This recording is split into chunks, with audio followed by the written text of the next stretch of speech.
Titanic को बनने में लगभग 2 साल का टाइम लग गया था। जब टाइटैनिक बनकर तैयार हुआ तो इसे 31 मई 1911 को पानी में उतारा गया था।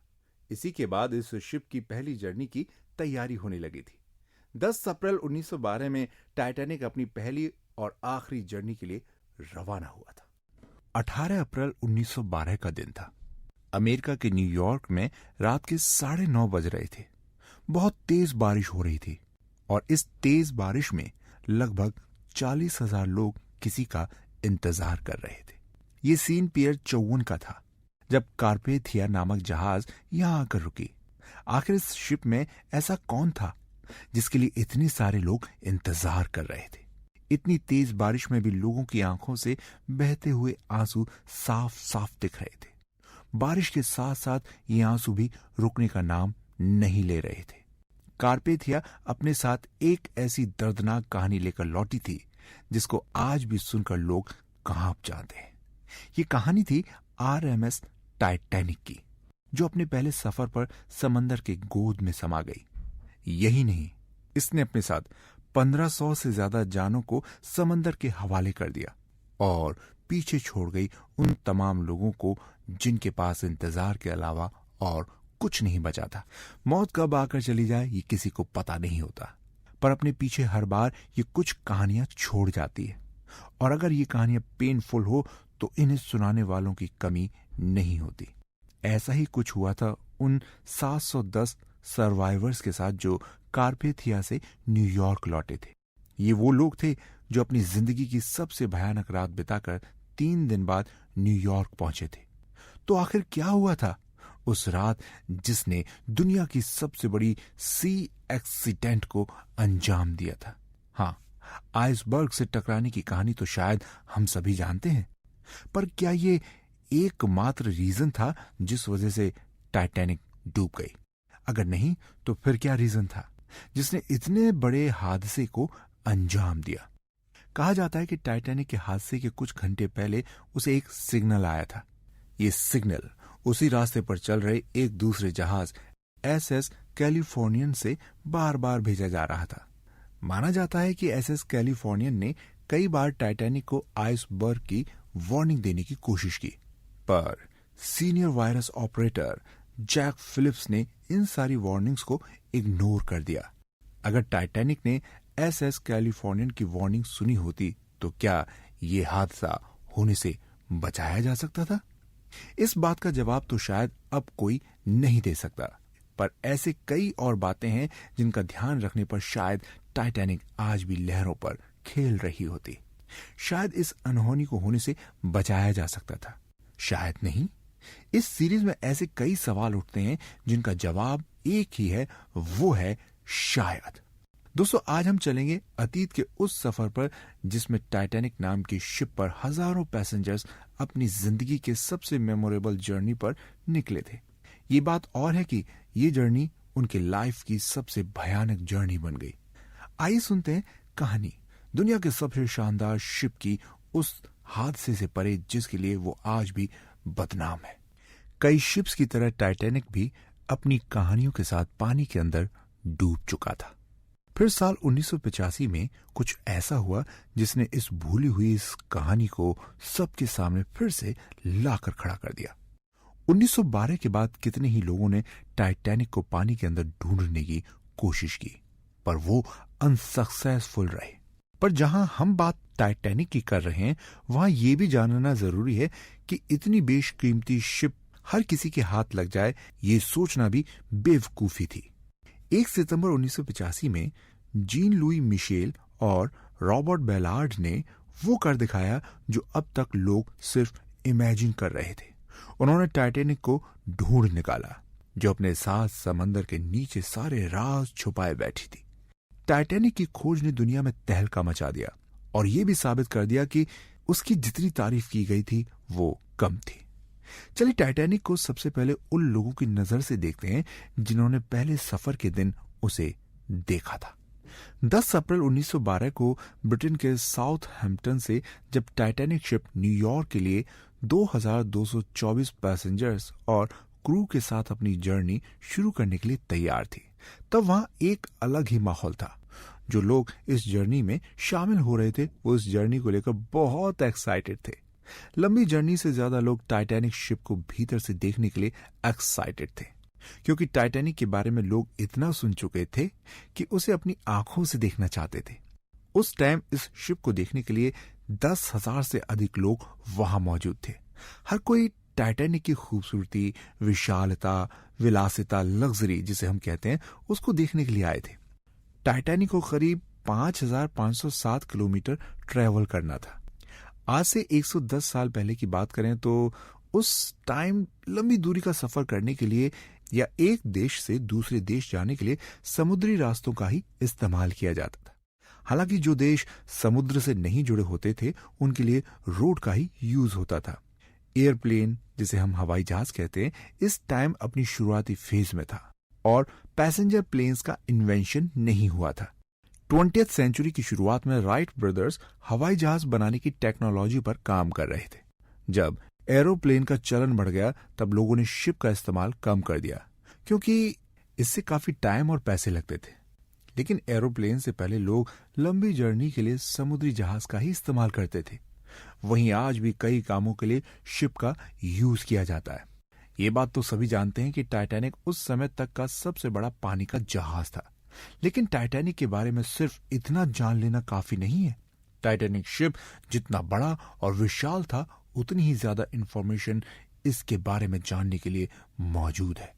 हालांकि टाइटैनिक के बारे में कुछ भी जानने से पहले हमें आज से करीब 110 साल पहले जाना होगा और इतिहास के उन पन्नों पर नजर डालनी होगी जिसमें टाइटैनिक का इतिहास छुपा हुआ है। तो ये पन्ना मैंने पलटा।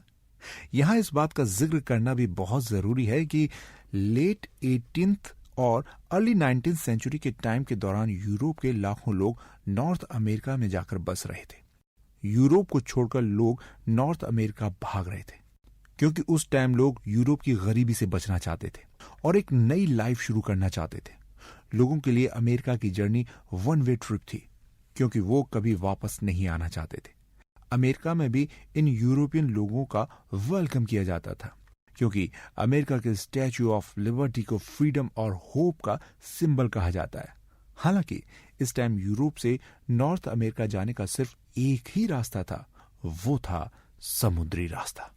जो भी लोग यूरोप से अमेरिका जा रहे थे वो सिर्फ शिप के माध्यम से ही वहां पहुंच सकते थे।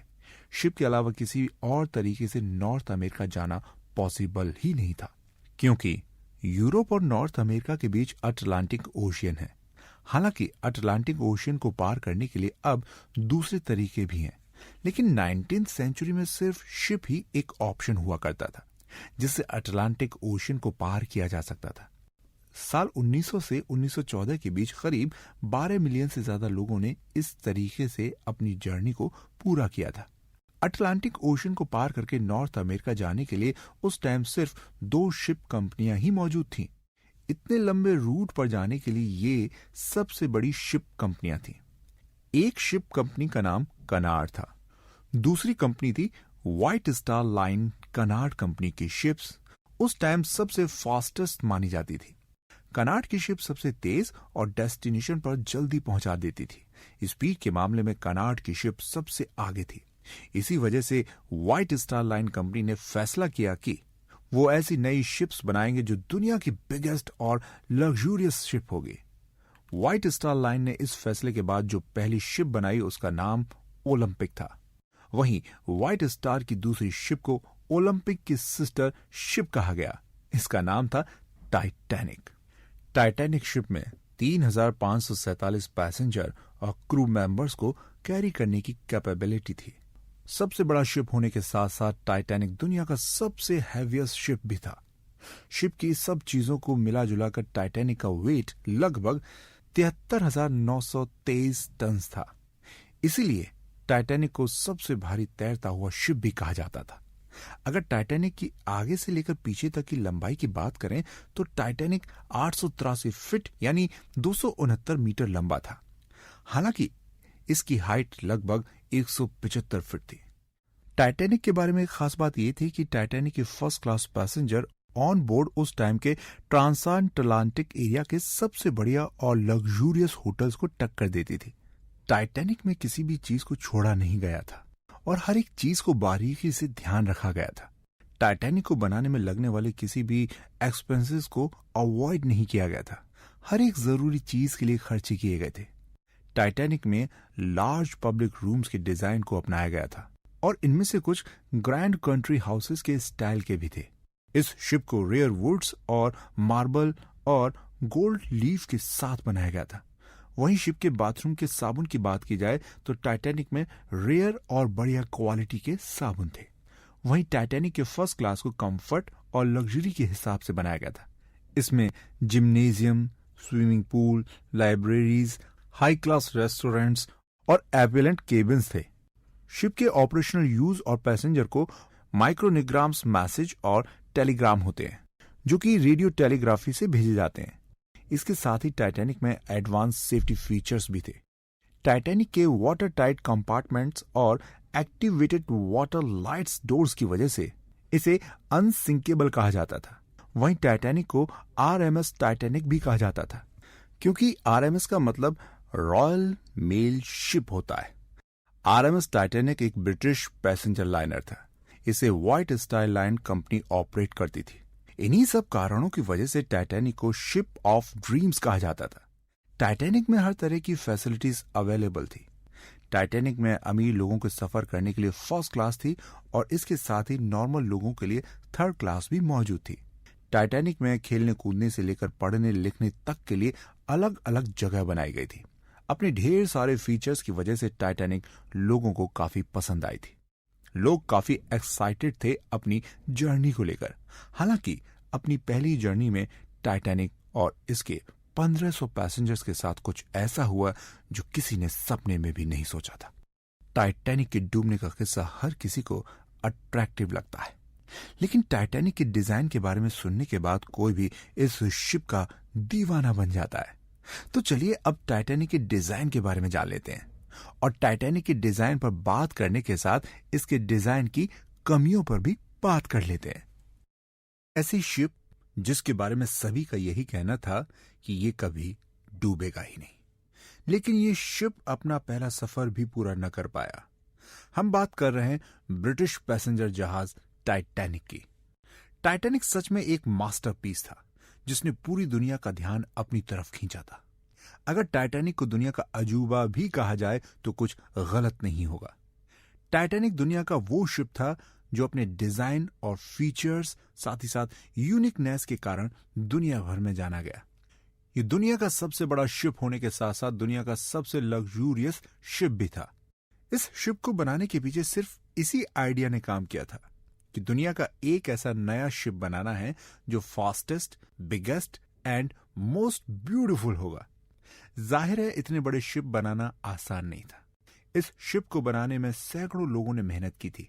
इसे बनाने में अरबों रुपए खर्च किए गए थे।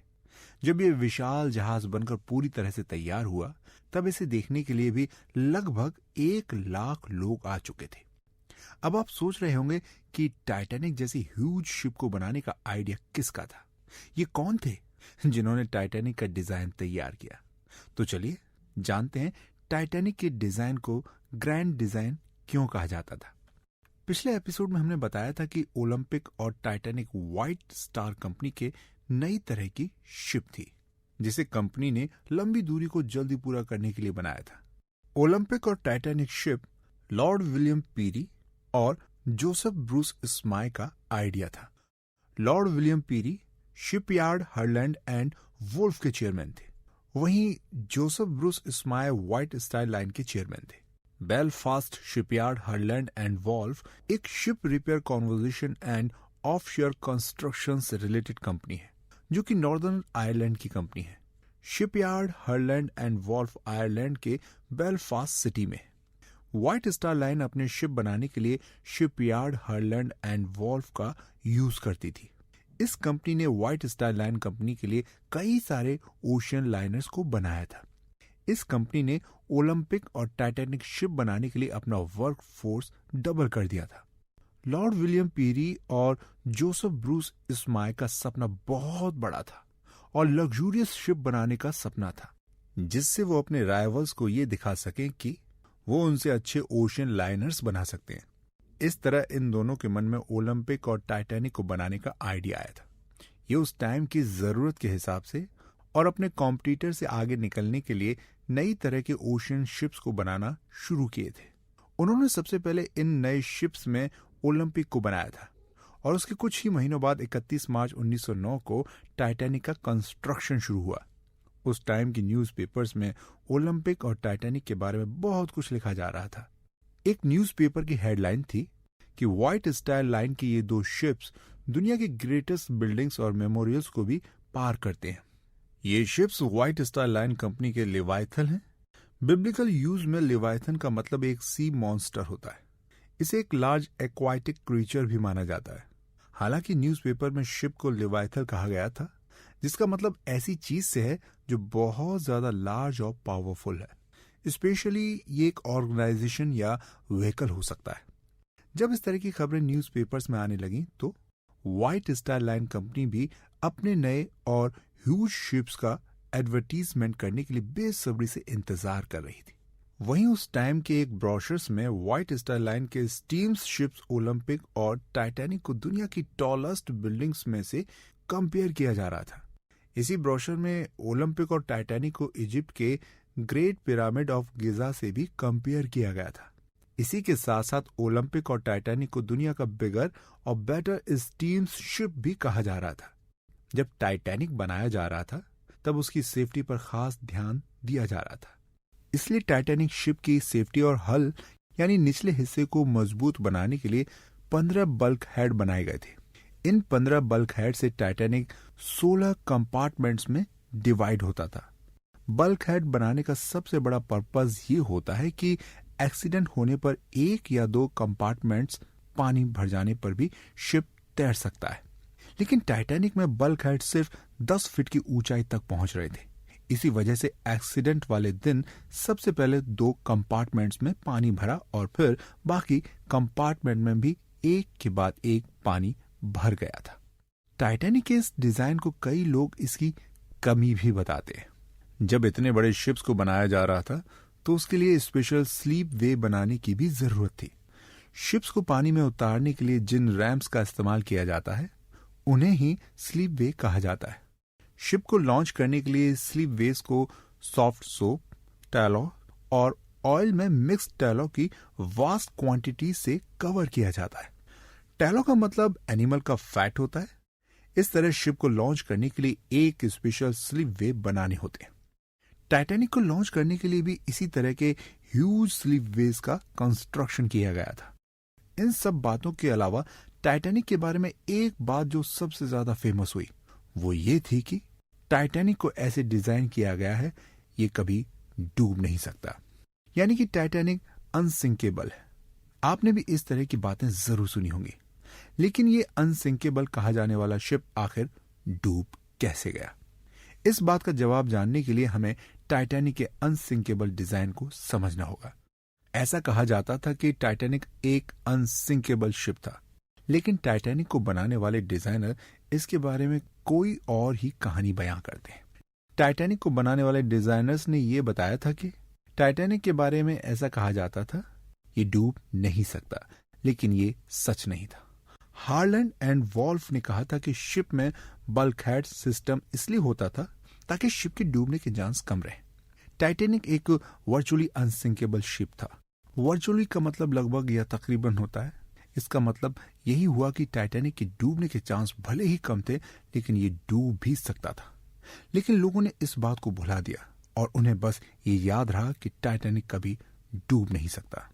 हार्लैंड एंड वॉल्फ ने यह भी बताया था कि ऐसे कई सारे दूसरे शिप्स रहे हैं जो आइसबर्ग के साथ क्रूजन्स होने के बाद भी सरवाइव कर गए। इसी का एग्जाम्पल एरिजोना शिप है जो आइसबर्ग से टकराया था, लेकिन इसके बावजूद वो सही सलामत वापस लौट आया था। हालांकि जिन लोगों को टाइटैनिक के बारे में गलतफहमी हुई थी कि ये अनसिंकेबल है और कभी डूब नहीं सकता, उन सभी लोगों को आखिरकार यकीन हो ही गया। वहीं टाइटैनिक के डिजाइनर्स का कहना था कि उन्होंने कभी भी टाइटैनिक को पूरी तरह न डूबने वाला शिप नहीं बताया था, लेकिन फिर भी हर कोई ये मानकर बैठा था कि टाइटैनिक डूब नहीं सकता जब तक कि टाइटैनिक का एक हिस्सा पानी में नहीं डूबा था। लोग तब भी यही मानकर बैठे थे कि टाइटैनिक एक अनसिंकेबल शिप है। अब तक हमने टाइटैनिक के ग्रैंड डिजाइन के बारे में बात की। अपने अगले एपिसोड में हम टाइटैनिक की उस स्टोरी के बारे में जानेंगे जब इस ह्यूज स्टीम शिप को बनाया जा रहा था। जाहिर सी बात है कि इतने बड़े शिप को बनाने में सैकड़ों लोग लगे होंगे और इसके साथ ही इसका काम भी महीनों में पूरा हुआ होगा। तो चलिए अब अगले एपिसोड की तरफ चलते हैं और टाइटैनिक शिप के मेकिंग प्रोसेस के बारे में जानते हैं। दोस्तों, जब कोई आदमी अपने रहने के लिए एक छोटे से घर को बनाता है तो उसे बनाने में उसका ढेर सारा पैसा और टाइम लगता है। अगर आपने भी अपने आसपास घर बनते देखा होगा या आपने खुद का घर बनते हुए देखा होगा तो आप आराम से समझ जाएंगे कि घर बनाना कितना बड़ा काम होता है। घर बनाना एक जिम्मेदारी के साथ साथ एक बहुत ही टफ काम भी है। सोचिए, एक छोटे से घर को बनाने में कितना सारा समय और पैसा लगता है, तो टाइटैनिक जैसी ह्यूज शिप को बनाने में कितना सारा टाइम लगा होगा। आरएमएस टाइटैनिक शिप का कंस्ट्रक्शन 31 मार्च 1909 को शुरू हुआ था। अमेरिकन जेपी मॉर्गन और इंटरनेशनल मर्केंटाइल मरीन कंपनी ने इस पर पैसा लगाया था। उत्तरी आयरलैंड के बेलफास्ट में स्थित हारलैंड एंड वुल्फ शिपयार्ड में इस जहाज को तैयार किया गया था। टाइटैनिक को बनने में लगभग 2 साल का टाइम लग गया था। जब टाइटैनिक बनकर तैयार हुआ तो इसे 31 मई 1911 को पानी में उतारा गया था। इसी के बाद इस शिप की पहली जर्नी की तैयारी होने लगी थी। 10 अप्रैल 1912 में टाइटैनिक अपनी पहली और आखिरी जर्नी के लिए रवाना हुआ था। जब टाइटैनिक को बनाया जा रहा था तो इसके लिए कई न्यूली इन्वेंटेड मशीनों को इस्तेमाल किया गया था। इन मशीनों में कई सारी स्टील प्लेट्स को एक साथ जोड़ने और उनको शिप में लगाने में यूज किया जाता था। इसके साथ ही टाइटैनिक की खास बात यह थी कि इस शिप में 2 आपस में जुड़े हुए 4 cylinder triple expansion steam engines और एक कम प्रेशर वाला पार्सन्स टरबाइन था। इसके साथ ही टाइटैनिक में 29 बॉयलर थे जो 159 कोयला भट्टियों से जुड़े हुए थे और इस शिप को 43 किलोमीटर प्रति घंटे की स्पीड देते थे। वहीं टाइटैनिक की 62 फुट की ऊंचाई वाली 4 में से केवल 3 फनल काम करती थी। चौथी फनल जो सिर्फ वेंटिलेशन के लिए यूज की जाती थी। हालांकि इस चौथी फनल को इसलिए भी लगाया गया था कि शिप का लुक अच्छा दिखाई दे सके। इसके अलावा टाइटैनिक को बनाने में करीब 2000 स्टील प्लेट्स का इस्तेमाल किया गया था। ये प्लेट्स लगभग 30 फीट यानी 9 मीटर लंबी थी, जिन्हें 3 मिलियन किलो से अटैच्ड किया गया था। वहीं टाइटैनिक के निचले हिस्से को डबल प्रोटेक्शन के साथ बनाया गया था। शिप में डबल बॉटम्ड हल थे, जिनके लेयर्स के बीच करीब 7 फीट का गैप भी था।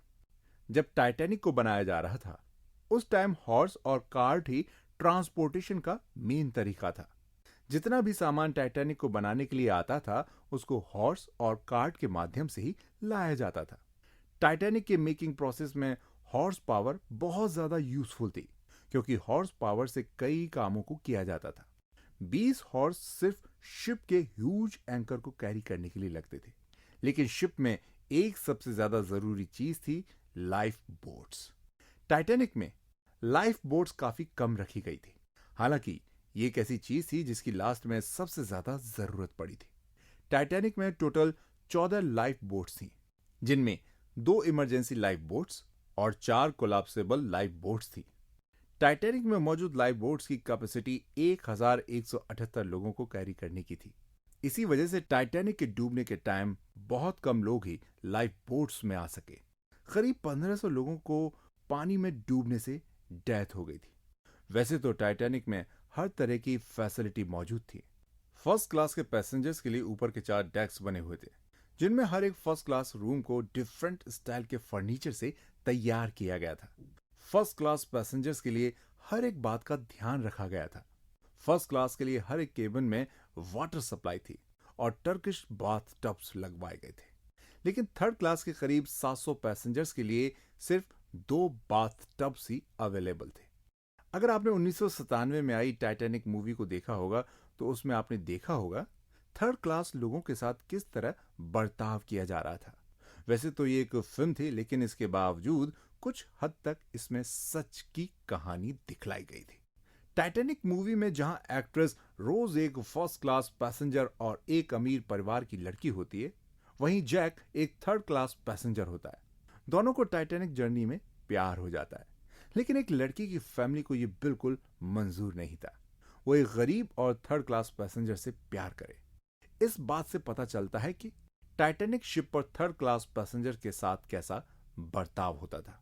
हालांकि ये सब बातें टाइटैनिक के साथ दफन हो चुकी हैं, लेकिन इस बात से इनकार नहीं किया जा सकता कि टाइटैनिक को बनाने के लिए हजारों लोगों ने काम किया था।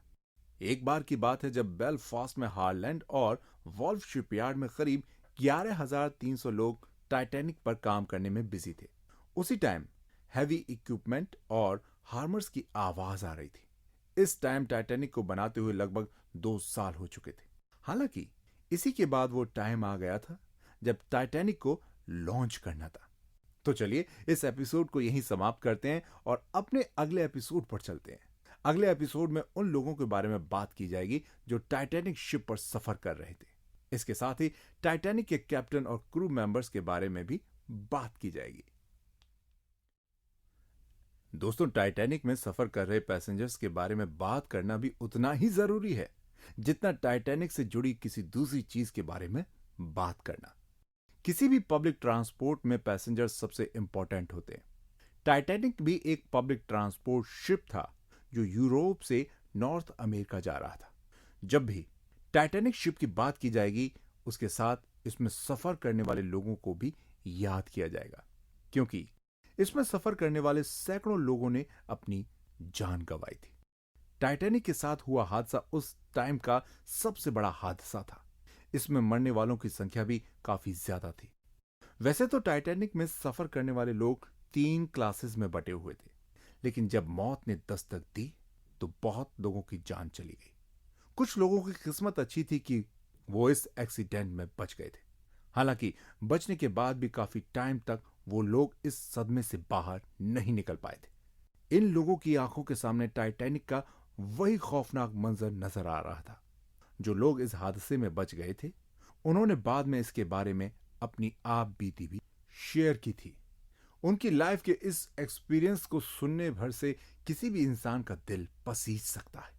हालांकि अब इस एक्सीडेंट को 110 साल बीत चुके हैं, तो चलिए उन लोगों की भी बात कर लेते हैं जिन्होंने टाइटैनिक शिप पर अपना पहला और आखिरी सफर किया था। टाइटैनिक की जर्नी में लगभग 2200 से ज्यादा लोग शिप पर सवार थे। टोटल 1324 पैसेंजर टाइटैनिक का सफर कर रहे थे। इन लोगों में से 324 लोग फर्स्ट क्लास में थे, 284 लोग सेकंड क्लास में सफर कर रहे थे और 709 लोग थर्ड क्लास की जर्नी कर रहे थे। इनमें से 869 पैसेंजर यानी कि पैसेंजर्स का 66% लोग मेल थे और 447 पैसेंजर यानी 34% फीमेल थी। इसके साथ ही पैसेंजर्स में 107 बच्चे भी थे। सबसे ज्यादा लोग थर्ड क्लास में थे। हालांकि टाइटैनिक को 2453 पैसेंजर्स को अकोमोडेट करने की कैपेसिटी के साथ बनाया गया था। इस हिसाब से टाइटैनिक में 833 लोग फर्स्ट क्लास में, 614 लोग सेकंड क्लास में और 1006 लोग थर्ड क्लास में आ सकते थे।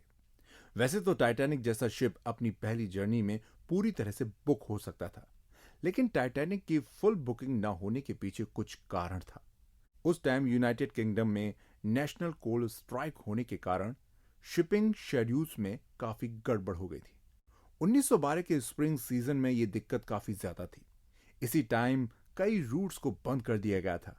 इस वजह से कई सारे पैसेंजर्स ने स्ट्राइक खत्म होने तक अपनी जर्नी को पोस्टपोन करने का फैसला कर लिया था।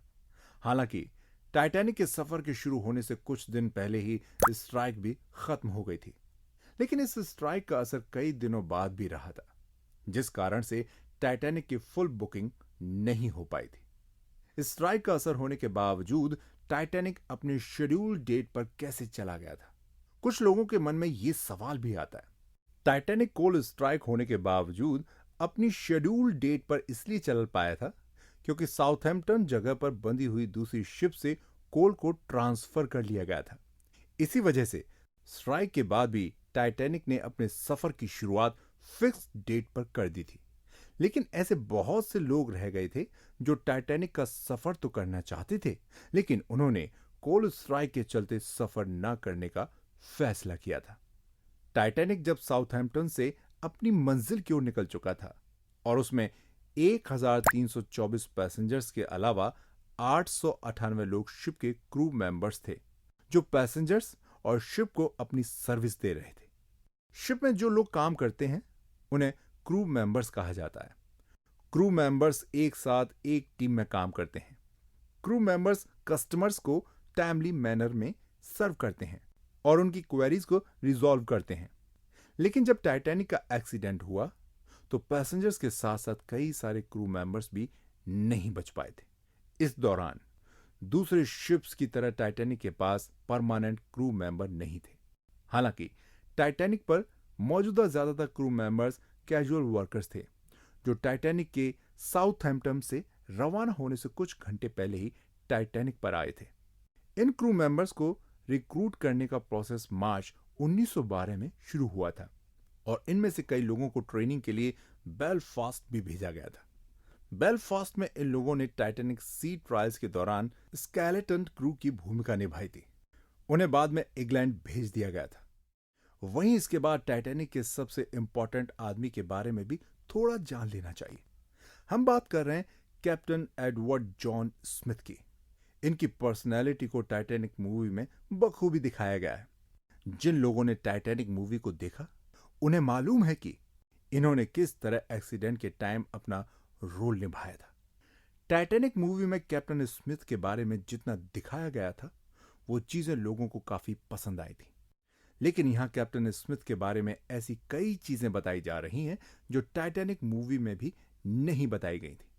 सबसे पहली बात तो यह कि captain Edward John Smith Titanic के ऐसे एक आदमी थे जो व्हाइट स्टार लाइन कंपनी के सबसे सीनियर और एक्सपीरियंस्ड कैप्टन थे।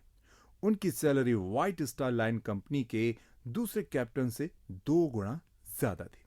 इसके साथ ही उनको मिलेनियर्स का कैप्टन भी कहा जाता था क्योंकि वो सोसाइटी के लोगों के बीच काफी फेमस थे। कैप्टन स्मिथ के ऐसे रेगुलर पैसेंजर्स थे जिन्होंने कभी भी अटलांटिक को क्रॉस करने के लिए एडवर्ड स्मिथ के साथ ट्रेवल करने के अलावा किसी और के साथ ट्रेवल करने के बारे में सोचा भी नहीं था। और वहीं कैप्टन स्मिथ को ओलंपिक शिप से ट्रांसफर करके टाइटैनिक को कमांड करने के लिए भेजा गया था। हालांकि यह कैप्टन स्मिथ की लास्ट जर्नी साबित हुई, जबकि कैप्टन स्मिथ का प्लान कंपनी के साथ 26 साल पूरे करने के बाद रिटायर होने का था। लेकिन कैप्टन स्मिथ की किस्मत में कुछ और ही लिखा था। आपने टाइटैनिक मूवी में देखा होगा कि किस तरह कैप्टन टाइटैनिक पर लास्ट तक डटे रहते हैं। ओलंपिक से ट्रांसफर होकर कैप्टन स्मिथ ही नहीं आए थे। ओलंपिक शिप से आने वाले लोगों में से एक हेनरी टिंगल वाइल्ड भी थे जो ओलंपिक से टाइटैनिक में चीफ मेट की पोस्ट पर काम करने आए थे। वहीं टाइटैनिक के पहले chief mate William McMaster Murdoch और फर्स्ट ऑफिसर चार्ल्स लाइटोलर की रैंक्स को बदल दिया गया था।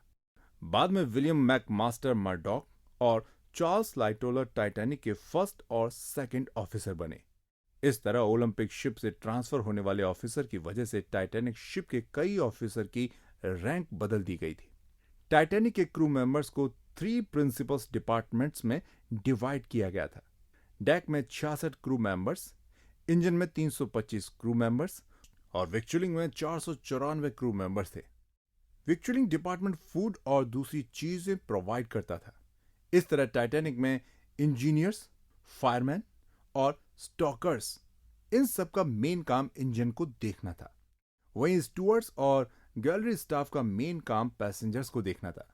सभी क्रू मेंबर्स में 97% पॉपुलेशन मेल क्रू मेंबर्स की थी और शिप में सिर्फ 23 फीमेल क्रू मेंबर्स थीं जो कि मेनली स्टूअर्ड्स थीं। अगर पैसेंजर्स की बात करें तो टाइटैनिक में उस टाइम के जाने माने और करोड़पति लोग फर्स्ट क्लास में ट्रेवल कर रहे थे। ट्रेवल करने वाले उस टाइम के इन प्रोमिनेंट लोगों में American Millionaire John Jacob store और उनकी वाइफ मैडेलिन फोर्स एस्टोर थी। मैडेलिन फोर्स एस्टोर उस टाइम प्रेग्नेंट थी। इनके अलावा इंडस्ट्रियलिस्ट बेंजामिन गुगेनहाइम और painter and sculptor Francis Davis millet भी टाइटैनिक में ट्रेवल कर रहे थे। वैसे तो फर्स्ट क्लास से लेकर थर्ड क्लास में 1300 से ज्यादा लोग ट्रेवल कर रहे थे, लेकिन यहां सभी लोगों के बारे में बात करना पॉसिबल नहीं है। इसलिए कुछ गिने चुने और जाने माने लोगों के बारे में ही यहां बताया गया है। हालांकि टाइटैनिक मूवी में फर्स्ट क्लास से लेकर थर्ड क्लास के पैसेंजर्स के बारे में अच्छे से दिखाया गया था। अगर आपको जैक और रोज की लव स्टोरी याद है तो आपको ये भी याद होगा कि फर्स्ट और थर्ड क्लास के पैसेंजर्स किस तरह टाइटैनिक का सफर कर रहे थे। फिलहाल इस एपिसोड में बस इतना ही। टाइटैनिक से जुड़ी ऐसी दूसरी मजेदार और इंटरेस्टिंग जानकारी के साथ अगला एपिसोड आपका इंतजार कर रहा है। तो चलिए अब मिलते हैं अगले एपिसोड में। इस जमाने का सबसे बड़ा शिप टाइटैनिक अपनी हर एक चीज के लिए खास था। अपने डिजाइन से लेकर अपने साइज के चलते ये काफी फेमस हुआ। यही वजह है कि टाइटैनिक के बनने से लेकर डूबने तक की चर्चा आज भी होती है। भले ही टाइटैनिक की लाइफ 4 दिन की थी, लेकिन इस शिप का नाम काफी बड़ा था। जाहिर है, जब हम कोई भी नई चीज की शुरुआत करते हैं तो उसके लिए कुछ तैयारियां भी करनी होती है। खास तौर पर जब किसी मशीन को बनाया जाता है या किसी व्हीकल को बनाया जाता है तो उसका ट्रायल भी करना जरूरी होता है। बिना ट्रायल के कुछ भी गड़बड़ हो सकती है। यही वजह है कि शिप का भी ट्रायल लिया जाता है। ऐसा भी हो सकता है कि किसी चीज के कई सारे ट्रायल्स करने पड़ जाते हैं, क्योंकि इससे उन कमियों के बारे में पता लगाया जा सके। इसी तरह टाइटैनिक को पहली बार पैसेंजर्स के लिए चलाने से पहले इसका भी ट्रायल किया गया था। इस ट्रायल के साथ साथ उन तैयारियों को भी पूरा किया गया था जिनके बाद टाइटैनिक को चलाया जाना था। उस दिन 2 अप्रैल 1912 का दिन था।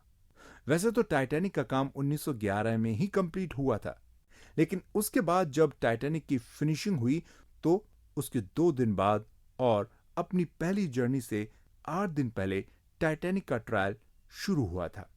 अपनी पहली जर्नी में टाइटैनिक को साउथहैम्पटन से रवाना होना था, इसलिए 8 दिन पहले ही इसका ट्रायल शुरू कर दिया गया था। हालांकि खराब मौसम के कारण ट्रायल 1 दिन डिले हो गया था। इस ट्रायल में 78 स्टॉकर्स, गीजर्स एंड फायरमैन और 41 मेंबर्स ऑफ क्रू मेंबर्स शामिल हुए थे। वहीं इस ट्रायल में कोई भी डोमेस्टिक स्टाफ अपीयर नहीं हुआ था। लेकिन टाइटैनिक के इस ट्रायल का हिस्सा बनने के लिए कई सारी कंपनियों के रिप्रेजेंटेटिव्स आए थे। इन लोगों में हारलैंड एंड वॉल्फ कंपनी के थॉमस एंड्रूज और एडवर्ड वाइल्डिंग और आईएमएमएम के हरलोल्ड ए सैंडरसन भी शामिल थे। वहीं टाइटैनिक के ट्रायल के दौरान ब्रूस स्माय और लॉर्ड पियर काफी बीमार थे, इसलिए वो उस ट्रायल का हिस्सा नहीं बन पाए थे। इस ट्रायल में जैक फिलिप्स और हरलोल्ड ब्राइड ने रेडियो ऑपरेटर्स के रूप में काम किया था। वहीं द बोर्ड ऑफ ट्रेड के एक सर्वेयर फ्रांसिस कर्थरस भी वहां ये देखने के लिए मौजूद थे कि सब काम अच्छे से हो रहा है कि नहीं, और क्या टाइटैनिक शिप पैसेंजर्स को कैरी करने में फिट है या नहीं। कई दूसरे लोगों ने टाइटैनिक के इस शिप ट्रायल के दौरान अपनी अलग अलग भूमिका निभाई थी। कई लोगों को ट्रायल के टाइम अलग अलग रिस्पॉन्सिबिलिटी भी मिली थी, ताकि इस बात का पता चल सके कि टाइटैनिक ट्रेवल के लिए रेडी है या नहीं। टाइटैनिक शिप के ट्रायल के दौरान शिप के हैंडलिंग कैरेक्टरिस्टिक्स को लेकर कई टेस्ट किए गए थे। सबसे पहले ये टेस्ट बेलफास्ट में किए गए थे और इसके बाद ये टेस्ट इरिश सी में किए गए थे। अपने 12 घंटे के ट्रायल में टाइटैनिक को डिफरेंट स्पीड पर चलाया गया था। इसके साथ ही टाइटैनिक की टर्निंग एबिलिटी को टेस्ट किया गया था। क्रैश स्टॉप को परफॉर्म किया गया था। क्रैश स्टॉप में इंजन को रिवर्स में डाल दिया जाता है और शिप को रोक दिया जाता है। जब टाइटैनिक की टक्कर आइसबर्ग से हुई थी तब भी ऐसा ही किया गया था। इस ट्रायल में टाइटैनिक ने 80 नॉटिकल माइल्स का डिस्टेंस पूरा किया था, जो कि लगभग 150 किलोमीटर के आसपास होता है। इस दौरान टाइटैनिक की average speed 33 kilometre per hour थी और maximum speed 39 kilometre per hour तक पहुंच चुकी थी। ट्रायल खत्म करने के बाद जब शाम के 7 बजे टाइटैनिक वापस बेलफास्ट पहुंचा तो सर्वेयर ने 12 महीने के लिए वैलिड एक अग्रीमेंट पर साइन किए, जिसमें उन्होंने टाइटैनिक को सीवर्दी डिक्लेयर कर दिया था। इसके 1 घंटे बाद ही टाइटैनिक को बेलफास्ट से साउथहैम्पटन के लिए डिपार्ट कर दिया गया था। बेलफास्ट से साउथहैम्पटन लगभग 507 नॉटिकल माइल्स यानी 1060 किलोमीटर की दूरी पर है। इस सफर को टाइटैनिक ने करीब 28 घंटों में पूरा कर लिया था। इसके बाद टाइटैनिक 4 अप्रैल की मिडनाइट में साउथहैम्पटन पहुंचा और वहां इसे साउथहैम्पटन पोर्ट के बर्थ नंबर 44 पर खड़ा कर दिया गया। यहां पर टाइटैनिक अपने पैसेंजर्स और क्रू मेंबर्स के अराइवल के लिए बिल्कुल रेडी थे। इसके बाद 10 अप्रैल की सुबह से पैसेंजर्स टाइटैनिक पर आना शुरू हो गए। लंदन से बोर्ड ट्रेन के साथ सेकंड और थर्ड क्लास के पैसेंजर्स सुबह 9:30 बजे टाइटैनिक पर पहुंच गए। इसके साथ एक दूसरी ट्रेन फर्स्ट क्लास पैसेंजर्स के साथ सुबह 11:30 बजे टाइटैनिक के पास पहुंच गई। इस तरह पैसेंजर्स टाइटैनिक में आते गए और कुछ ही टाइम बाद टाइटैनिक रवाना होने के लिए तैयार होने वाला था। जब पैसेंजर्स टाइटैनिक में जा रहे थे तब captain Edward John Smith first class passengers का पर्सनली वेलकम कर रहे थे। वहीं पैसेंजर्स के टाइटैनिक पर आने से ठीक एक दिन पहले यानी 9 अप्रैल 1912 को साउथहैम्पटन पर टाइटैनिक को लोड किया जा रहा था। टाइटैनिक में कार्गो और फूड को लोड किया गया ताकि टाइटैनिक में सवार सभी लोगों के खाने का इंतजाम हो जाए। टाइटैनिक के ज्यादातर क्रू मेंबर्स को साउथहैम्पटन से रिक्रूट किया गया था।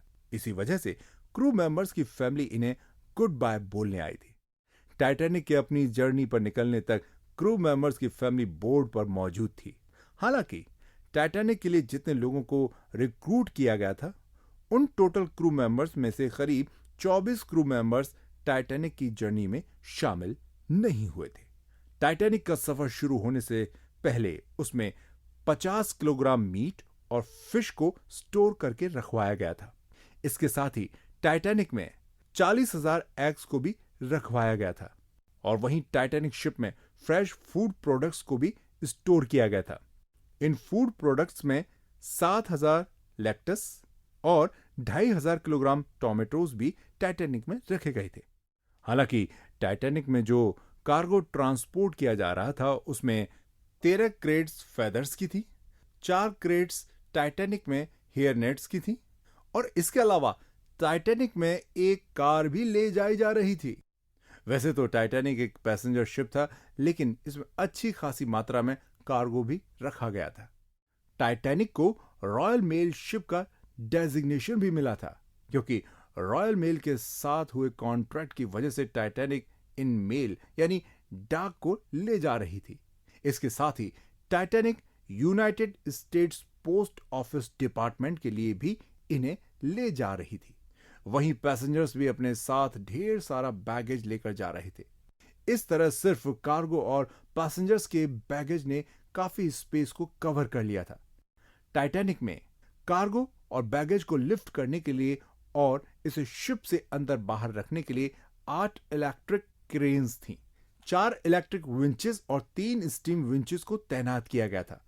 हालांकि जब टाइटैनिक साउथहैम्पटन में था तो उसने कार्गो विंचेस को ऑपरेट करने के साथ ही हीट और लाइट प्रोवाइड करने के लिए स्टीम जनरेट किया था, जिसमें करीब 415 टन कोल यूज हुआ था।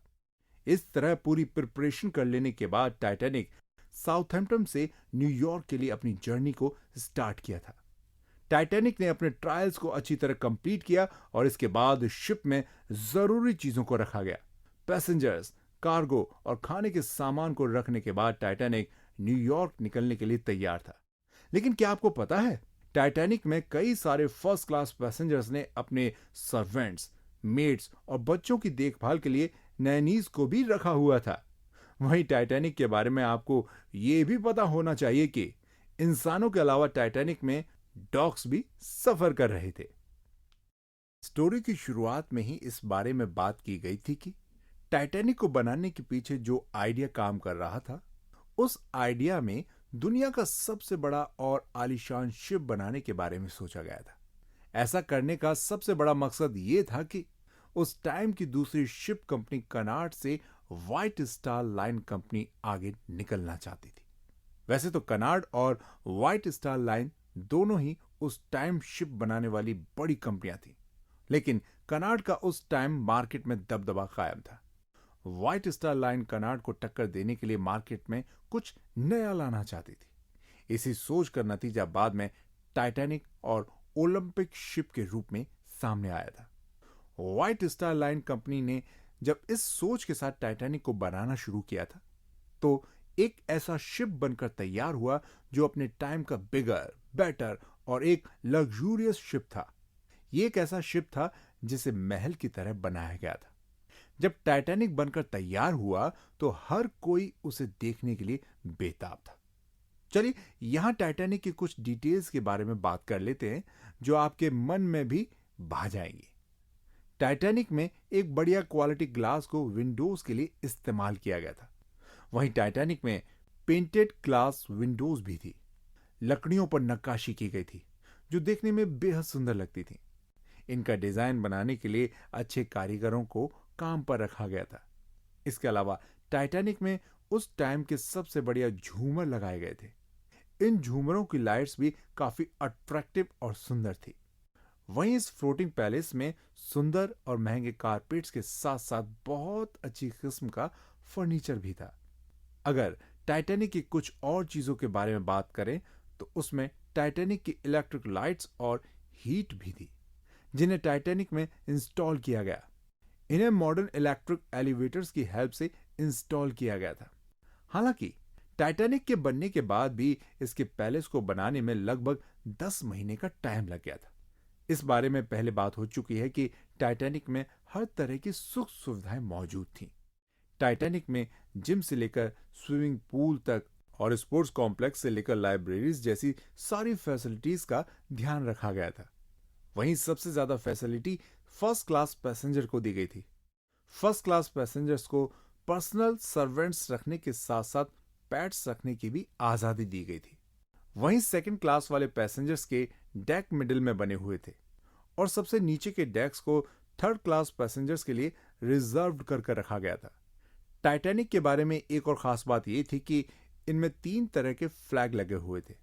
इन तीनों तरह के फ्लैग्स की अपनी खासियत और इंपॉर्टेंस थी।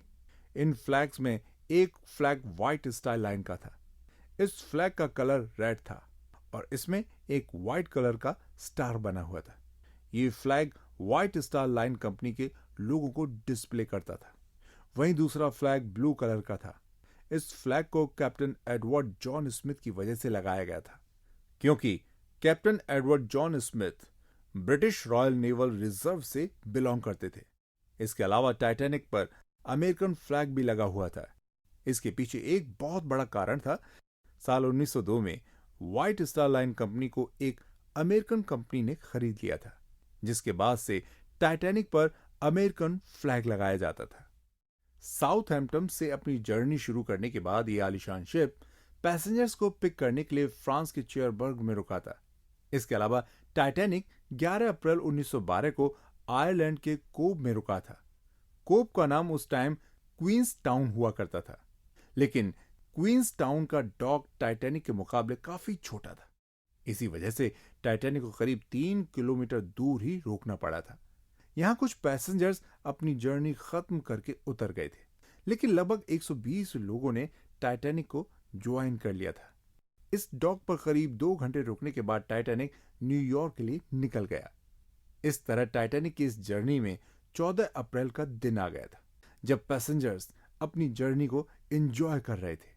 यहां पैसेंजर्स अपने अपने डेक के वॉकिंग एरिया में वॉक कर रहे थे। अटलांटिक ओशियन में सफर करते टाइम पैसेंजर काफी खुश थे और अपनी जर्नी को एंजॉय कर रहे थे। इसके साथ ही बच्चों के एंजॉयमेंट का काफी अच्छा ध्यान रखा गया था। दिन के 1 बजे से लेकर 3 बजे तक जिम को बच्चों के लिए रिजर्व्ड कर दिया गया था और जिम के इक्विपमेंट्स को भी अप टू डेट रखा जाता था। जैसे कि हम पहले भी इस बारे में बात कर चुके हैं कि फर्स्ट क्लास पैसेंजर्स को सबसे ज्यादा फैसिलिटीज प्रोवाइड की गई थी। ऐसी एक फैसिलिटी एलिवेटर्स की थी जो पैसेंजर्स के लिए डेस्क से ऊपर और नीचे जाने के लिए दी गई थी। पूरी शिप में सिर्फ 4 एलिवेटर्स थे। फर्स्ट क्लास पैसेंजर्स के लिए ऊपर और नीचे जाने के लिए उनके डेक में 3 एलिवेटर्स लगाए गए थे। वहीं सेकंड क्लास पैसेंजर्स के लिए भी एक एलिवेटर सेकंड क्लास में इंस्टॉल किया गया था। फर्स्ट क्लास पैसेंजर्स के रूम में इनबिल्ट टर्किश हॉट बाथरूम्स थे। फर्स्ट क्लास पैसेंजर्स के कूल रूम में हॉट बाथरूम्स का भी मजा ही अलग था और यह फैसिलिटी सिर्फ फर्स्ट क्लास वाले पैसेंजर्स के लिए दी गई थी। अगर टाइटैनिक शिप पर खाने पीने की बात की जाए तो फर्स्ट क्लास पैसेंजर्स को रात के खाने में 11 कोर्स मील दी जाती थी। खाने पीने के मामले में भी फर्स्ट क्लास पैसेंजर्स को बढ़िया फैसिलिटीज दी जाती थी। फर्स्ट क्लास पैसेंजर का नाश्ता और लंच भी सेकंड और थर्ड क्लास पैसेंजर से ज्यादा वैरायटी वाला और ज्यादा बेहतर होता था। इसके साथ ही फर्स्ट क्लास पैसेंजर्स को बढ़िया तरीके से फूड सर्व किया जाता था।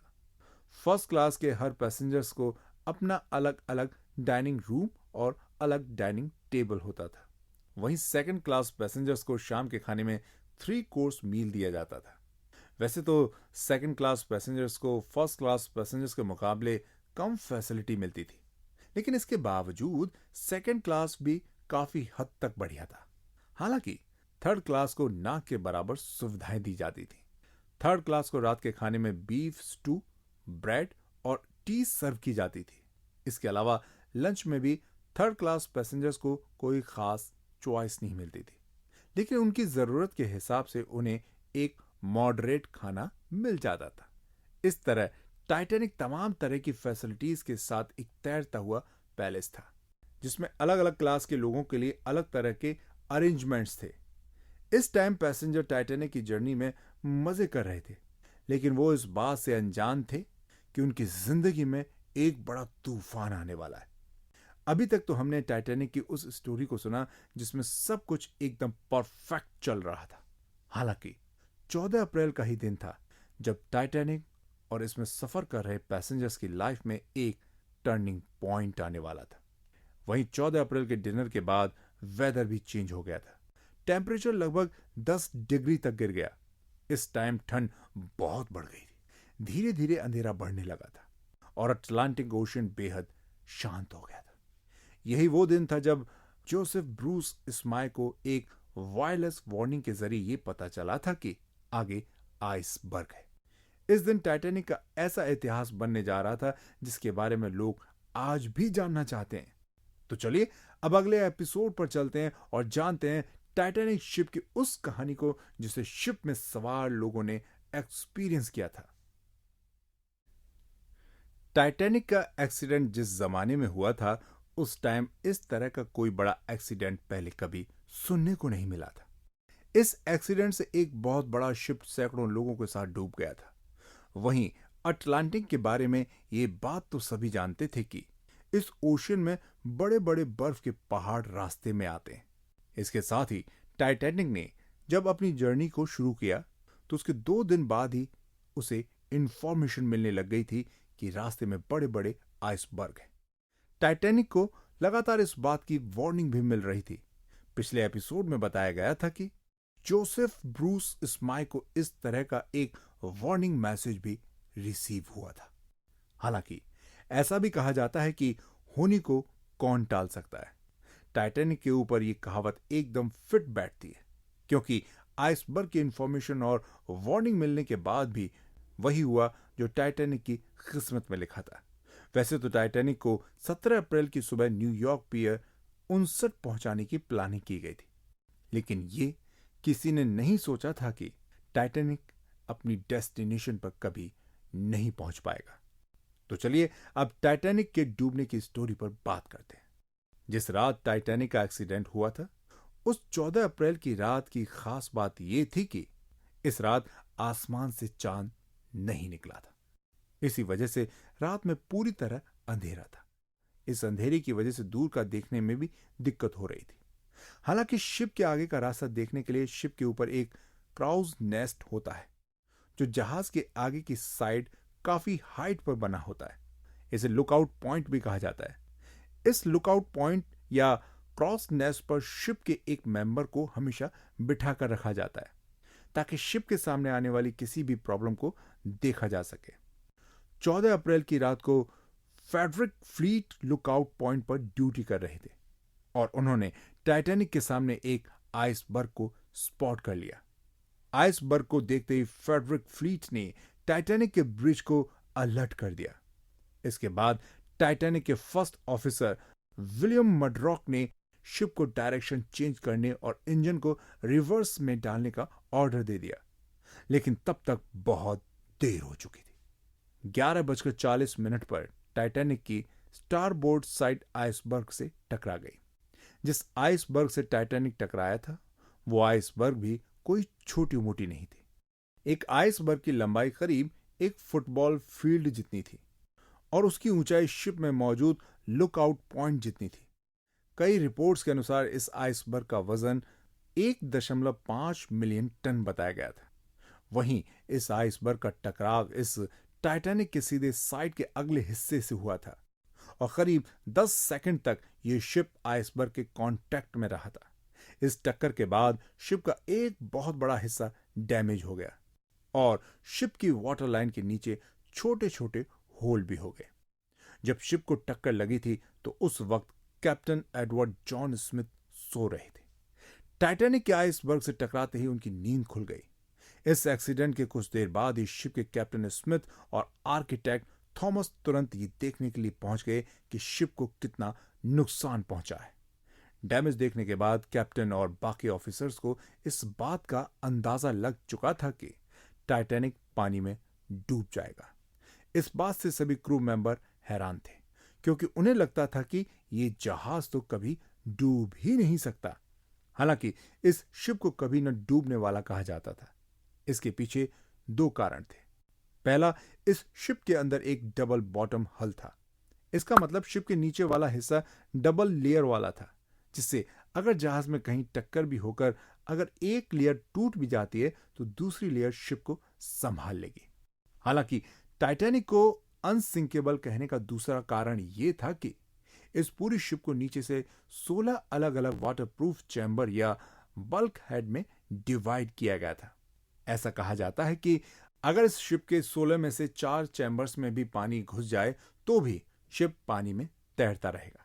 लेकिन आइसबर्ग से शिप का जो पार्ट टकराया था वो शिप के साइड का पार्ट था, जिस वजह से शिप में लगा डबल बॉटम हल किसी काम नहीं आया, क्योंकि शिप के साइड में तो सिंगल लेयर ही बनी हुई थी। वहीं शिप के डूबने का दूसरा कारण यह था कि आइसबर्ग से टकराने के बाद शिप को काफी नुकसान हुआ था। जो 16 बल्क हेड शिप में बनाए गए थे उनमें से 6 डैमेज हो गए थे और शिप की अधिकतम कैपेसिटी तो केवल 4 चैम्बरों में पानी भरने तक की ही थी। यानी 6 वाटरप्रूफ चैम्बरों में पानी भरने का मतलब था कि अब टाइटैनिक शिप डूबने वाला था। इस एक्सीडेंट के लगभग 20 मिनट बाद, मतलब रात के लगभग 12 बजे, कैप्टन स्मिथ अपने क्रू मेंबर्स को ऑर्डर दिए कि रेडियो सेट पर इमरजेंसी मैसेज भेजा जाए। ऐसा करने से शायद अगर हमारे आसपास कोई शिप होगा तो उसे हमारा मैसेज मिल जाएगा और वो हमें बचाने आ जाएगा। इसके बाद senior radio operator Jack Phillips लगातार रेडियो पर सिग्नल भेजते रहे, लेकिन उन्हें रेडियो पर कोई वापस रिस्पॉन्स नहीं मिला। हालांकि 20 मिनट बाद जब 12:20 पर आरएमएस कार्पेथिया शिप जो टाइटैनिक के पास से गुजर रहा था, यह शिप टाइटैनिक से भेजे गए सिग्नल्स को कैच कर लिया था। टाइटैनिक के senior radio operator RMS Carpathia के रेडियो ऑपरेटर से बात करते हैं और इमरजेंसी हेल्प मांगते हैं। इसके बाद आरएमएस कार्पेथिया के कैप्टन टाइटैनिक की हेल्प करने के लिए अग्री हो जाते हैं और अपने शिप को उस दिशा में मोड़ लेते हैं जहां से उन्हें टाइटैनिक के सिग्नल मिल रहे थे। हालांकि यहां भी एक प्रॉब्लम थी। यहां प्रॉब्लम यह थी कि आरएमएस कार्पेथिया शिप टाइटैनिक से लगभग 107 किलोमीटर दूर था, जिसका मतलब यह हुआ कि अगर शिप अपनी मैक्सिमम स्पीड से भी चलकर आए तो भी इस आरएमएस कार्पेथिया शिप को टाइटैनिक तक पहुंचने में 3 से 3.5 घंटे का टाइम लग जाएगा। लेकिन हर कोई इस बात को सोच रहा था कि क्या टाइटैनिक 3.5 घंटे तक पानी में डूबने से बचा रहेगा। इस बात से परेशान शिप के क्रू मेंबर्स शिप से फ्लेयर गन और रॉकेट छोड़ना शुरू कर देते हैं। वो इस उम्मीद में ऐसा करते हैं अगर कोई शिप उनके पास से गुजर रहा होगा तो वो उनकी हेल्प के लिए आ जाएगा। लेकिन बदकिस्मती से आरएमएस कार्पेथिया जहाज के सिवा वहां कोई और दूसरा शिप नहीं था। टाइटैनिक को वहां किसी दूसरे जहाज से कोई रिस्पॉन्स या कोई सिग्नल रिसीव नहीं हुआ। जब शिप के हालात बिगड़ने लगे तो कैप्टन स्मिथ क्रू मेंबर को ऑर्डर दिया कि शिप में मौजूद लाइफ बोट्स को पानी में उतार दिया जाए और लोगों को उसमें सेफ्टी से बिठाया जाए। उन्होंने प्रोटोकॉल के हिसाब से जहाज में मौजूद औरतों और बच्चों को लाइफ बोट्स में पहले बिठाने के लिए भी कहा था। हालांकि चिंता इस बात की थी कि शिप में बैठे ज्यादातर पैसेंजर्स में कोई डर नहीं था। शिप के एक्सीडेंट्स होने से उन्हें कोई फर्क नहीं पड़ रहा था, क्योंकि उन पैसेंजर्स को लगता था कि यह शिप तो कभी डूब ही नहीं सकता। हालांकि पैसेंजर्स के यकीन के पीछे भी एक बड़ी वजह थी। दरअसल शिप बनाने वाली कंपनी व्हाइट स्टार लाइन ने टाइटैनिक शिप के पोस्टर छापे थे और एडवर्टीजमेंट निकाले थे।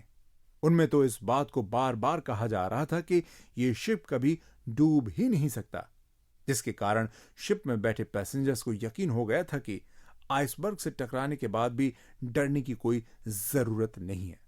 शिप के डूबने तक लोग भी इसी विश्वास में थे कि टाइटैनिक एक अनसिंकेबल शिप है। वहीं पैसेंजर्स की इस सोच के बाद जब पहली लाइफ बोट पानी में उतारी गई तो उसमें 65 लोगों के बैठने की कैपेसिटी थी, मगर उसमें केवल 28 पैसेंजर्स ही बैठे और लाइफ बोट को पानी में उतार दिया गया। हालांकि टाइम बीतने के साथ साथ शिप के नीचे के हिस्से यानी शिप के बॉटम में पानी बढ़ता चला गया। धीरे धीरे शिप में पानी भरने की वजह से शिप का अगला हिस्सा पानी में डूबकर झुकने लग गया। ऐसा होने के बाद पैसेंजर्स को भी लगने लगा कि शिप पानी में डूब सकता है। जैसे पैसेंजर्स को यह बात कंफर्म हो गई कि अब यह शिप डूब रहा है, तब जहाज में अफरा तफरी मच गई और लोग अपनी जान बचाने के लिए इधर उधर भागने लग गए।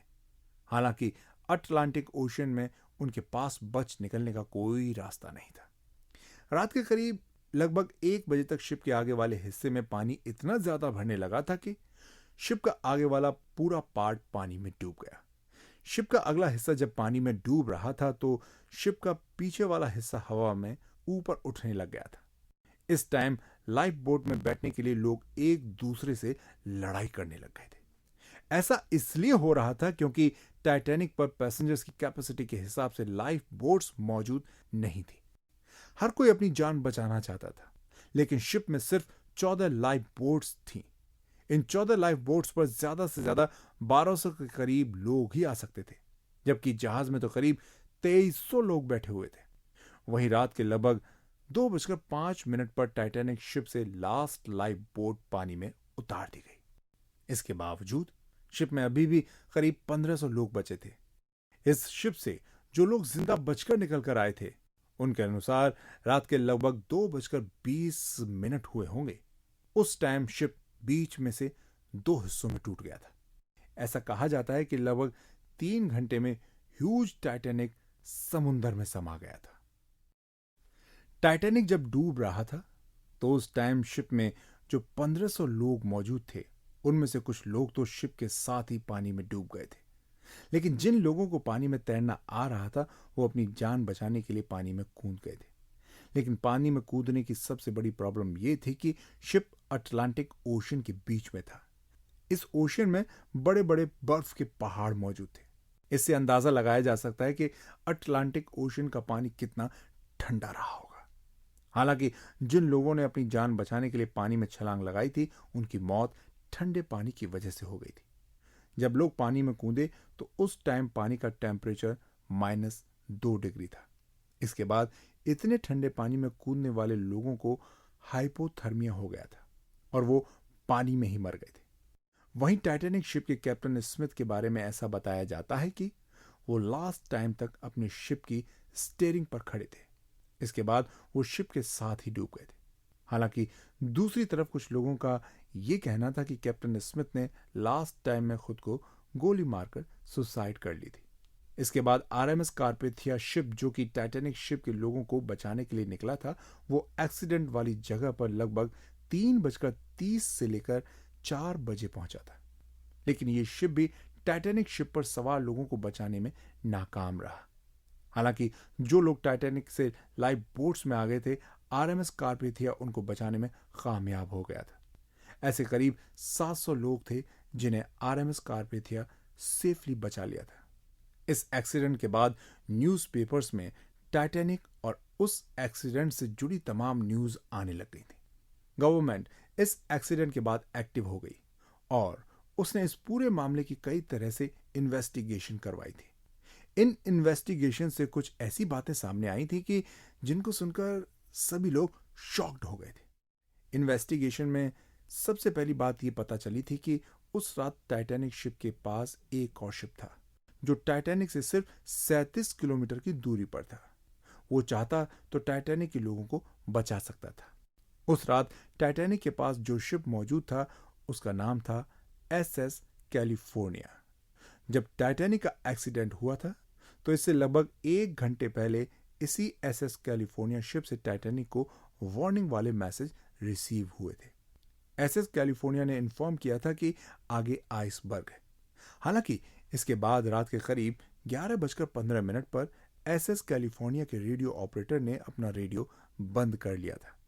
SS कैलिफोर्निया रात में आगे नहीं बढ़ना चाहता था, इसलिए SS कैलिफोर्निया रात को समुद्र में ही रुक गया था। SS कैलिफोर्निया ने आइसबर्ग के खतरे को देखते हुए मॉर्निंग में निकलने का फैसला किया था। SS कैलिफोर्निया रेडियो सेट बंद करके बीच समुद्र में खड़ा हुआ था और इसी वजह से टाइटैनिक शिप के कोई भी मैसेज SS कैलिफोर्निया के रेडियो सिग्नल तक नहीं पहुंच पाया। ऐसा कहा जाता है कि SS कैलिफोर्निया टाइटैनिक के इतना पास था कि जो लोग टाइटैनिक के ऊपर की डेक पर थे उन्हें SS कैलिफोर्निया की लाइट दिखाई दे रही थी। इसी दौरान जब क्रू मेंबर पैसेंजर्स को लाइफ बोट्स में शिफ्ट कर रहे थे तो वहां खड़े एक ऑफिसर ने बोला था कि वो देखो, एक शिप दिखाई दे रहा है, वो हमें जल्द ही यहां से बचा कर लेकर जाएगा। हालांकि SS कैलिफोर्निया शिप तब भी टाइटैनिक के लोगों को बचाने नहीं आया। जब शिप के क्रू मेंबर्स रॉकेट्स और फ्लेयर गन को आसमान में फायर कर रहे थे उस टाइम कुछ रिसर्च के अनुसार रात के करीब 12 बजे SS कैलिफोर्निया शिप के स्टाफ ने टाइटैनिक शिप से छोड़े गए रॉकेट और फ्लेयर गन को देखा था और उन्होंने अपने कैप्टन स्टैनली लॉर्ड को भी इस बारे में इंफॉर्मेशन दी थी। तब SS कैलिफोर्निया के कैप्टन स्टैनली लॉर्ड का कहना था कि टाइटैनिक एक ऐसा शिप है जिसमें अमीर लोग सफर करते हैं। SS कैलिफोर्निया के लोगों को लग रहा था कि टाइटैनिक के पैसेंजर्स डेक पर पार्टी कर रहे होंगे और इसी वजह से वो आसमान में रॉकेट छोड़ रहे होंगे। हालांकि अगली सुबह जब कैप्टन ने अपने शिप को रेडियो ऑन किया तो उन्हें टाइटैनिक से रिसीव हुए इमरजेंसी सिग्नल्स मिल रहे थे। इसके बाद वो तुरंत एक्सीडेंट वाली जगह पहुंचे, जहां पहुंचने के बाद कैप्टन को पता चला कि उन्हें पहुंचने में बहुत देर हो चुकी है। उन्हें वहां हर तरफ लोगों की डेड बॉडी फ्लोट करती नजर आई थी। जाहिर सी बात है कि अगर उस रात कैप्टन लॉर्ड ने उन रॉकेट्स को नजरअंदाज नहीं किया होता और वो एक बार अपना रेडियो ऑन कर लेते तो वो सैकड़ों लोगों की जान बचा सकते थे। लेकिन जो होना था वो तो हो गया था और इसके बाद तो सिर्फ लोग एक दूसरे पर आरोप ही लगा रहे थे। SS कैलिफोर्निया को भी लोगों की मौत का जिम्मेदार माना गया था।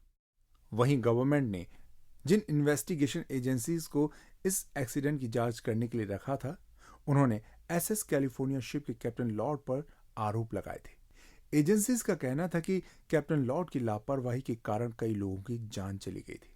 हालांकि उस रात जो कुछ हुआ था उसके लिए सिर्फ कैप्टन लॉर्ड को जिम्मेदार बताना सही नहीं हो सकता। वहीं टाइटैनिक के इतने बड़े एक्सीडेंट में सिर्फ एक आदमी जिम्मेदार नहीं था। तो चलिए आगे टाइटैनिक के एक्सीडेंट और लोगों की मौत के कारणों पर भी थोड़ी बात कर लेते हैं। टाइटैनिक के एक्सीडेंट होने के बाद जिन लोगों की डूबने से मौत हुई उसके पीछे एक रीजन शिप में लाइफ बोट्स की कमी थी। टाइटैनिक में पैसेंजर्स के हिसाब से लाइफ बोट्स नहीं रखी गई थी। जब एक्सीडेंट हुआ तो 1500 लोग टाइटैनिक के साथ ही डूबकर मर गए। शिप बनाने वाली कंपनी ने इस बात पर ध्यान ही नहीं दिया कि अगर एक्सीडेंट हो जाता है तो लाइफ बोट्स कम पड़ जाएंगी। इसके साथ ही टाइटैनिक के एक्सीडेंट में दूसरी बड़ी गलती टाइटैनिक शिप के कैप्टन स्मिथ की तरफ से हुई थी। उस टाइम के रिपोर्ट्स के मुताबिक कैप्टन स्मिथ ने शिप के सफर पर निकलने से पहले शिप पर सेफ्टी ड्रिल नहीं करवाई थी। जिस दिन टाइटैनिक शिप आइसबर्ग से टकराया था उस दिन भी शिप पर सेफ्टी ड्रिल होनी थी। हालांकि कैप्टन स्मिथ ने सेफ्टी ड्रिल्स को कैंसिल करवा दिया था। ऐसा कहा जाता है कि अगर कैप्टन स्मिथ सेफ्टी ड्रिल्स को कैंसिल नहीं करते तो इससे काफी लोगों की जान बच सकती थी। इसी वजह से कैप्टन स्मिथ को भी लोगों की मौत का जिम्मेदार बताया जाता है। वहीं ब्रिटिश रिसर्च की इन्वेस्टिगेशन में भी सामने आया था कि टाइटैनिक शिप को आगे आइसबर्ग होने की बहुत सारी वार्निंग भेजी गई थी, इसके साथ ही टाइटैनिक शिप की स्पीड कम करने के लिए भी इन्फॉर्म किया गया था, लेकिन इसके बावजूद भी टाइटैनिक की स्पीड को कम नहीं किया गया और टाइटैनिक अपनी तेज रफ्तार से आगे बढ़ता गया। हालांकि ऐसी क्या वजह थी कि इतनी वार्निंग मिलने के बाद भी टाइटैनिक की स्पीड को कम नहीं किया गया था? उस टाइम ऐसा कहा जा रहा था कि टाइटैनिक की स्पीड कम न करने के पीछे कई कारण थे, लेकिन उनमें सबसे बड़ा चर्चित रीजन जोसेफ ब्रुश को बताया जाता है। जोसेफ ब्रुश टाइटैनिक शिप को बनाने वाली व्हाइट स्टार लाइन कंपनी के चेयरमैन और मैनेजिंग डायरेक्टर थे। ऐसा बताया जाता है कि जोसेफ ब्रुश ने शिप के कैप्टन स्मिथ पर शिप की स्पीड कम न करने का प्रेशर क्रिएट किया था। जोसेफ ब्रुश ने कैप्टन को यह कहा था कि टाइटैनिक को अपनी टॉप स्पीड पर चलाओ ताकि शिप अपनी जर्नी को सिर्फ 6 दिनों में पूरा कर ले। जोसेफ ब्रुश ऐसा इसलिए कह रहे थे क्योंकि वो टाइटैनिक से सबसे तेज चलने वाले शिप और सबसे कम टाइम में अपनी जर्नी पूरी करने वाले शिप के रूप में रिकॉर्ड बनाना चाहते थे। ऐसा करके वो लोगों को दिखाना चाहते थे कि टाइटैनिक सबसे लग्जूरियस, सबसे बड़ा और सबसे तेज शिप है। जोसेफ ब्रुश टाइटैनिक के नाम से ब्लू बैंड अवार्ड को जीतना चाहते। ये अवार्ड 1839 में शुरू हुआ था और ये अवार्ड अटलांटिक ओशन को सबसे तेजी से पार करने वाले शिप को दिया जाता था। जब टाइटैनिक बना तो इसे इस अवार्ड का सबसे बड़ा दावेदार बताया जा रहा था। ये बात सभी जानते हैं कि उस दौर के हिसाब से टाइटैनिक शिप को बनाने में सबसे बढ़िया इंजीनियरिंग और टेक्नोलॉजी का इस्तेमाल किया गया था। हालांकि जब टाइटैनिक को बनाया गया था उस टाइम समुद्री शिप बनाने के लिए दुनिया की बड़ी बड़ी कंपनियों के बीच कंपटीशन चल रहा था। वहीं इंग्लैंड और जर्मनी के बीच उस टाइम सबसे बड़े और तेज स्पीड से चलने वाले जहाज बनाने की रेस चलती थी।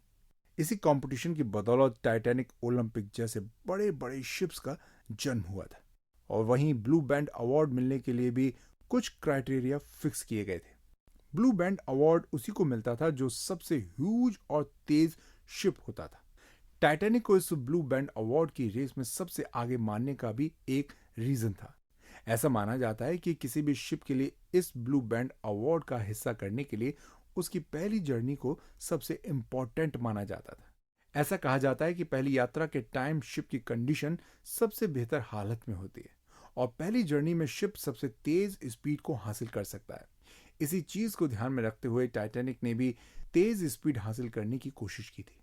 हालांकि टाइटैनिक के लिए ऐसा करना गलत साबित हुआ और तेज स्पीड के चक्कर में पूरा शिप ही बर्बाद हो गया। लेकिन जब टाइटैनिक पानी में धीरे धीरे डूब रहा था तो उस वक्त कुछ लोग ऐसा काम कर रहे थे जिसकी वजह से लोगों की जान बचाने में हेल्प हो सके। इस दौरान टाइटैनिक के चीफ बेकर समुद्र में चेयर फेंक रहे थे ताकि लोग इसके इस्तेमाल से डूबने से बच सकें। वहीं टाइटैनिक में मौजूद ब्रेव बैंड अपने म्यूजिक के माध्यम से लोगों की हिम्मत बढ़ाने का काम कर रहे थे। अगर आपने टाइटैनिक मूवी में ब्रेव बैंड वाला सीन देखा है तो आपको मालूम होगा कि कैसे बैंड वाले लोगों ने घंटों तक म्यूजिक सुनाने का काम किया ताकि लोग हिम्मत से काम ले सकें। इसके बाद जब टाइटैनिक के एक्सीडेंट की खबर दुनिया ने सुनी तो वो इस मेजर डिजास्टर के बारे में सुनकर हैरान हो गए।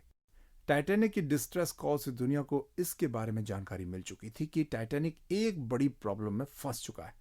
इसके बाद जब एक्सीडेंट का दुनिया को पता चल गया था तो कारपेथिया शिप ने अपने टेलीग्राम के माध्यम से टाइटैनिक एक्सीडेंट के सर्वाइवर्स की लिस्ट जारी कर दी थी। हालांकि टाइटैनिक एक्सीडेंट में डूबने वालों की कैजुअलिटीज का आंकड़ा लास्ट तक क्लियर नहीं था। इसके पीछे कई कारण थे क्योंकि पैसेंजर्स की लिस्ट को लेकर भी काफी कंफ्यूजन बन गया था। टाइटैनिक का टिकटें बुक करने वाले कई ऐसे लोग थे जिन्होंने अपनी ट्रिप शुरू होने से कुछ मिनट पहले ही अपना टिकट कैंसिल कर दिया था। इसके साथ ही टाइटैनिक में कई ऐसे लोग भी शामिल थे जो फर्जी पहचान के साथ सफर कर रहे थे। हालांकि उन लोगों ने ऐसा क्यों किया इसके बारे में किसी को जानकारी नहीं है, लेकिन इस वजह से कई लोगों को कैजुअलिटी लिस्ट में 2 बार भी काउंट कर लिया गया था। हालांकि टाइटैनिक एक्सीडेंट में मरने वालों की संख्या 1490 और 1635 के बीच बताई गई थी। मरने वाले लोगों में ज्यादा संख्या क्रू मेंबर्स और थर्ड क्लास पैसेंजर्स की थी। वहीं टाइटैनिक एक्सीडेंट के बाद लाइफ बोट्स में औरतों और बच्चों को पहले निकाला गया था, इसलिए बच्चों और औरतों की कैजुअलिटी कम हुई थी और सबसे ज्यादा आदमी मारे गए। हालांकि सरवाइव करने वाले लोगों में सबसे ज्यादा लोग फर्स्ट क्लास और सेकंड क्लास के थे। टाइटैनिक में सिर्फ फर्स्ट और सेकंड क्लास में लाइफ बोट्स थी और थर्ड क्लास में लाइफ बोट्स नहीं थी। ऐसा भी कहा जाता है कि जब टाइटैनिक से लोगों को लाइफ बोट्स में उतारा जा रहा था तो थर्ड क्लास के पैसेंजर्स को एक अलग जगह बंद कर दिया गया था। हालांकि ये सब सुनी सुनाई बातें हैं। टाइटैनिक मूवी में जिस तरह से लास्ट में जैक और रोज को डूबते हुए दिखाया गया था, उसी तरह के सीन रियलिटी में भी हुए होंगे, क्योंकि जब टाइटैनिक डूबने लगा तो कुछ लोग खुद पानी में जा गिरे और कुछ लोगों ने पानी में छलांग लगा दी। टाइटैनिक मूवी में एक रोमांटिक लव स्टोरी के जरिए टाइटैनिक डूबने की कहानी को बढ़िया तरीके से दिखाया गया है। फ्रेंड्स, इस सीरीज में बस इतना ही। उम्मीद करते हैं ये सीरीज आपको पसंद आई होगी। अगर आपको ये हमारी स्टोरी अच्छी लगी हो तो हमें कमेंट करके जरूर बताएं।